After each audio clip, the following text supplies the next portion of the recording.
Audi is tightening its grip on the premium Super Mini segment with a 5-door version of the A1. It's called the A1 Sportback, and here it is. Now, you're probably thinking Audi have just added a couple of doors at the back, but I promise you there's a little more to it than that. Firstly, this Samoa orange paint job and this full-length contrast roof, well, that's unique to the Sportback.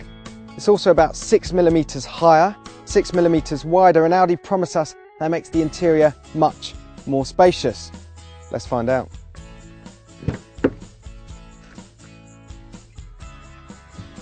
Now, Audi claims there's more headroom and more legroom in here, but it's not exactly what I call spacious.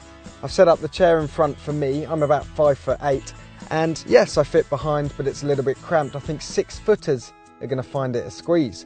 As you'll see in this test car, we've got a plastic centre console with some cup holders down here. Now, all UK cars are going to be 5-seaters as standard, but getting 3 adults in the back, well, that's going to be nigh on impossible. In terms of boot space, well, it's 270 litres with the seats up, fold them down, and you get 920 litres, and that's on a par with the 3-door.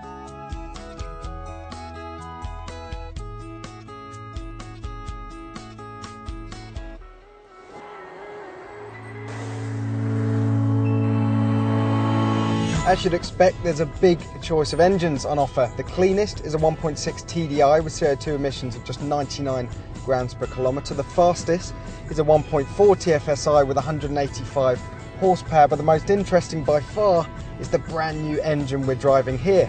It's also a 1.4 TFSI with around 140 horsepower, but it's got some really clever cylinder deactivation technology that we've already seen on the Audi S8. Now, on light throttle loads, it can shut down 2 of the 4 cylinders, and that saves you loads of fuel. The result is 60 mpg and CO2 emissions of just 109 grams per kilometre, which is impressive, and it's a fantastic engine. There's loads of power, it loves to rev, it sounds great, and it's a really good match for the A1's personality.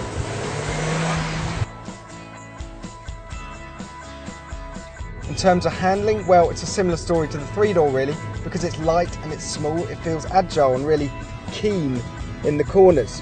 There's also an electronic differential at the front which helps brake the wheel with the least grip, and that slingshots you out of corners and makes it feel like there's loads and loads of grip. As for the interior, well, it's a really high quality, as you'd expect from an Audi. Loads of nice materials, and it really is a step up from anything else in this class. There's loads of technology too, as you'd imagine, and my favourite option is something called an MMI 3G system. Now that turns the entire car into a Wi-Fi hotspot, so you can hook up your iPods and your iPads and surf the web whenever you like.